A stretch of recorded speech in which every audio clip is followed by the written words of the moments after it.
નમસ્કાર, આપ જોઈ રહ્યા છો સ્પાર્ક ટુડે ન્યૂઝ। ભાવનગરમાં બનેલ ગંભીર લઠ્ઠાકાંડના વિરોધમાં અને ગુજરાતમાં ખુલ્લેઆમ ચાલતા દારૂના ગેરકાયદે વેપારને લઈને આમ આદમી પાર્ટી લીંબડી દ્વારા ધરણા પ્રદર્શન કરવામાં આવ્યા હતા।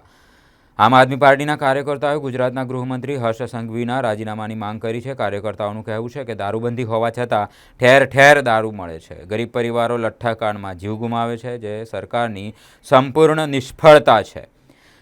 ધરણા શરૂ થતાં જ પોલીસ પ્રશાસન દ્વારા તમામ આમ આદમી પાર્ટીના કાર્યકર્તાઓને અટકાયત કરવામાં આવી। મીડિયાને મારા જોહાર।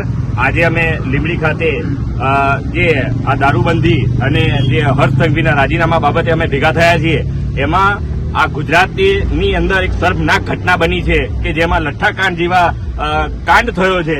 એમાં પોલીસ પ્રશાસન પણ આની અંદર સામેલ છે, તેમજ આ ભાજપની સત્તા જે ખોટી રીતે બોગસ વેપાર કરવામાં, નકલી કચેરીઓથી લઈ નકલી દારૂ બનાવવામાં, આ તમામ નકલી બનાવવામાં જો કોઈનું નામ આવ્યું હોય તો આ ભાજપ સરકારનું નામ આવ્યું છે।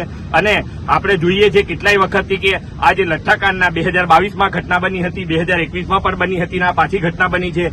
એમાં આ શર્મનાક રીતે કહીએ તો 50 જેટલા વ્યક્તિઓ, એમાં 40 દવાખાનામાં છે અને 10 જેટલા મૃત્યુ પામ્યા છે। આ શર્મનાક ઘટના સામે આજે ઓલરેડી આપણે એમ વિચારીએ છીએ કે દારૂ બહારથી આવે છે, રાજસ્થાનથી આવે છે, મધ્યપ્રદેશથી આવે છે, મહારાષ્ટ્રથી આવે છે, એના કરતાં વધારે મેન્યુફેક્ચરિંગ ગુજરાતની અંદર થઈ રહ્યું છે।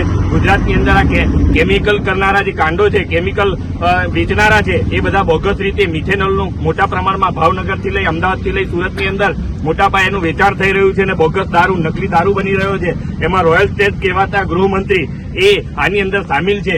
તેમજ આ ગૃહમંત્રીનું ખાતાની અંદર જે શોભે નહીં, જેની લગામ નથી, એવાને તમે ગૃહમંત્રી બનાવી દીધો છે। એનું રાજીનામું મળવું જ જોઈએ અને આ ગુજરાતની અંદર જલદ આંદોલન થશે, એનું રાજીનામું સ્વીકારવું જ પડશે। એ જ અમારી માંગ છે। વંદે માતરમ, વંદે માતરમ।